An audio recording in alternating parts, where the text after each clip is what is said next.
이 영화로는 플라멩코를 경험하셨고 또 아직 국내 일반 관객에게는 공개가 되지 않았지만 얼마 전 페너칸 베를린 국제영화제에서 정지영 감독의 내 이름은 이라는 작품을 통해서도 한국 무용을 또 배우셨어야 했던 것으로 알고 있어요. 근데 춤을 배우는 것이 사실은 내가 평생 좀 구석구석 들여다보지 않았던 몸을 이해하는 과정이기도 하잖아요. 물론 연극 무대에서 너무나 경험이 많으시지만 이번 기회를 통해서 춤을 통해 나의 움직임에 대해서 좀 새롭게 알게 되거나 구체적으로 생각하게 되신 것들이 새롭게 있는지도 궁금하더라고요. 많이 늙었구나 이 생각이 들었죠. 이렇게 한 3개월을 이제 어떻게 하다 보니까 한국 무용하고 플라멩코를 같이 연습하게 됐어요. 근데 호흡이 너무 다르거든요. 한국 무용은 진짜 천천히 추는 춤이고 플라멩코는 계속 힘을 주고 이제 구르는 춤이라 상반된 템포를 연기를 하다 보니까 이제 왼쪽 발목에 무리가 오더라고요. 그래서 이제 그러긴 했는데 저는 어떤 것들을 배울 때 직업이 배우니까 이제 배우의 자꾸 배움을 좀 연결시키는 것 같아요. 기본적으로 그럴 수밖에 없어서. 근데 플라멩코 선생님은 잘한다 계속 칭찬해 주셨고 한국무용 선생님은 자꾸 저한테 춤추려고 하지 마 자꾸 이 말씀을 하셨어요. 아니 춤을 추러 왔는데 춤을 추려고 하지 말라고 하는 말들이 어떻게 하는 얘기야. 계속 그렇게 됐었는데 플라멩코 공연을 보러 갔었는데 같이 선생님이랑 같이 와 이 춤이 왜 영혼의 춤이라고 부르는지 알겠다. 그냥 그걸 내가 선생님이 하는 동작을 따라하려고만 하니까 그냥 어떤 영혼이 없는 움직임밖에 안 되는 거예요. 그래서 이 춤을 출 때 좀 더 내면에 집중을 해야 되겠다 이 생각을 좀 했었어요. 네.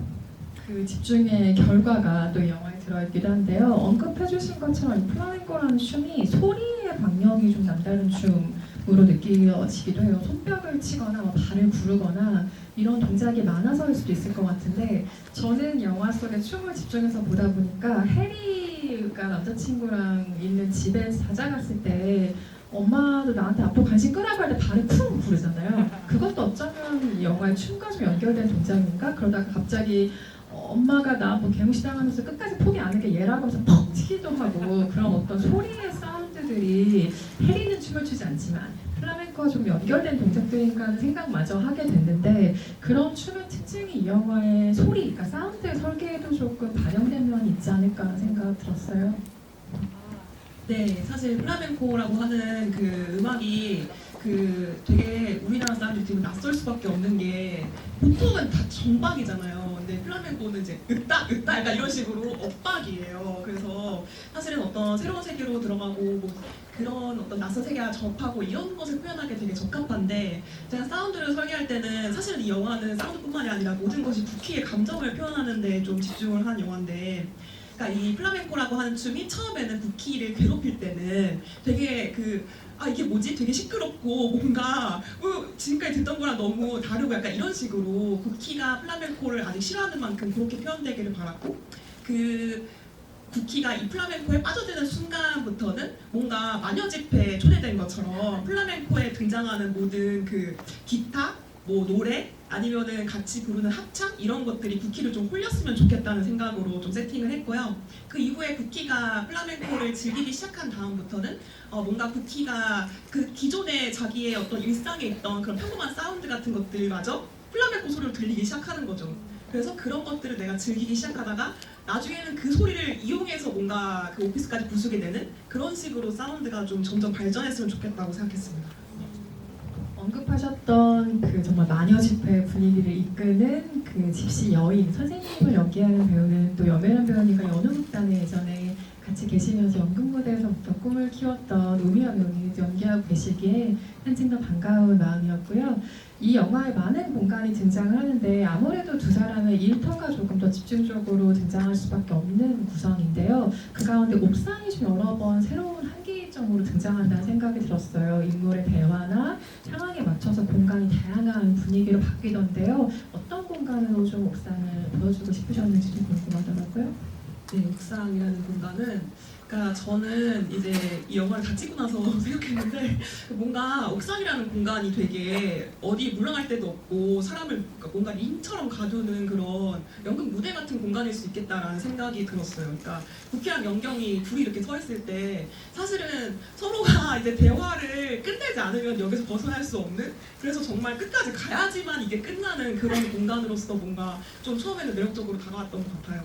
그러니까 그런 국희라고 하는 인물은 사실은 일상적인 상태에서 저런 얘기 물어보면은 절대로 대답을 할 수 없는 인물인데 이 연극 속에 들어갔기 때문에, 그리고 연극이라는 공간은 자신의 속마음조차도 굉장히 크게 외쳐야 되는 공간이기 때문에 뭔가 이 공간 안에서 국희가 영경과 정말 밑바닥에 있는 속마음까지 다 얘기할 수 있지 않았을까라는 생각을 해봤습니다. 네. 보통 옥상은 해방감이 있는 공간이라고 생각하잖아요. 그래서 직장 생활하시는 분들이나 학교에 계신 분들도 마음이 답답할 때 가장 먼저 생각나는 공간이 옥상인데, 그런 공간으로서의 옥상이 아니라 링처럼 생각하셨다는 점이 굉장히 흥미로운 답변인 것 같고요. 배우들에게는 공통으로 이런 질문 한번 드려보고 싶어요. 여기에 완전히 극단적으로 다른 두 세대가 등장을 하죠. 국희로 대변되는 세대가 아까 여메란 배우 말씀하신 것처럼 힘드시겠네요 하면 아니요 딱히 아닌데요 라고 무조건 참고 버티는 세대로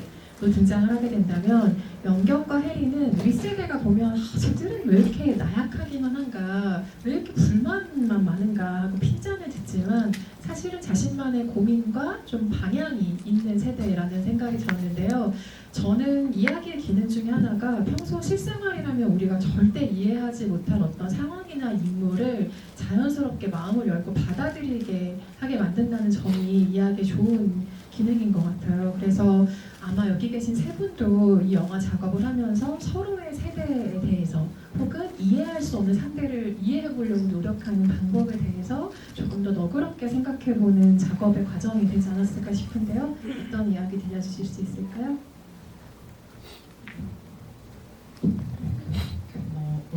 그 사담인데 저희 감독님이 이렇게 안 보이셔도 플라멩코를 엄청 잘 추시거든요.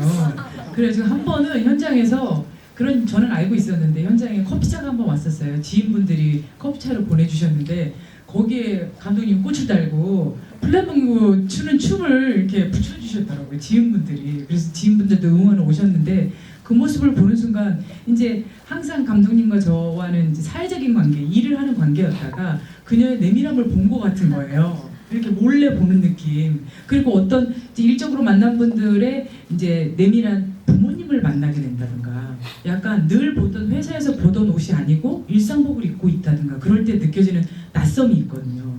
그러면서 내가 지금까지 생각했던 나와 그 사람의 관계에서 있었던 모습 말고 다른 모습을 상상하게 되면서 내가 그 사람을 굉장히 단편적으로 이해하고 있었다. 그냥 나의 그냥 선입견으로 그냥 내가 보던 식으로 일적인 관계에서만 그 사람을 생각하고 있었네. 그러면서 그런 게 좀 균열이 올 때가 있거든요.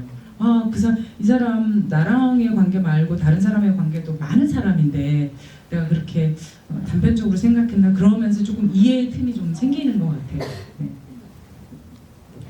네, 저도 비슷하게 사실 충분히 더 앞뒤 옆을 이 사람의 이렇게 볼 수 있다면 사실 우리는 사실 생각보다 그 사람을 미워해야 할 만한 이유를 찾지 못할 수도 있을 것 같은데, 사실 우리는 너무 그 앞에만 보기에 급급한 거죠. 그만큼 여유도 없고 그러다 보니까. 근데 사실 그 사람의 좀 더 연약하고 나와 같이 사실 이 사람도 똑같이 그런 연약한 감정들을 느끼는 인간이구나라는 거를 느끼게 되면은 정말 어쩔 수 없이 그 사람에 대한 그냥 그 사람이 겪는 게 결국 그 사람의 것만이 되지 않는 경우들이 생기면서 저절로 이해를 하게 되는 것 같거든요. 저는 국희나 영경이나 다 사실 뭐 세대는 다르지만 이 사회라는 구조 안에서 정말 어떻게 뭐 극단적으로 말하면 어떤 뭐 피해자, 뭐 희생자라고 할 수도 있겠지만 점점 더 개인의 불안은 점점 더 커져가고 더 서로가 소외될 수밖에 없는 이 구조 속에서 더 서로가 더 인간적으로 사실 우리가 선택할 수 있는 거는 서로한테 다정하는 것밖에 없는 것 같은데, 그게 이제 서로의 연약함을 좀 알고 다정하게 대함으로써 사실 그렇게 될 수밖에 없다라는 거를 사실 이번 영화를 통해서도 그렇고 제 일상에서도 그렇고 좀 그렇게 많이 다시 꺼내서 생각하려고 하는 것 같아요. 저는 영화를 촬영하면서 엄마 국기와 많이 좀 부딪혔는데요.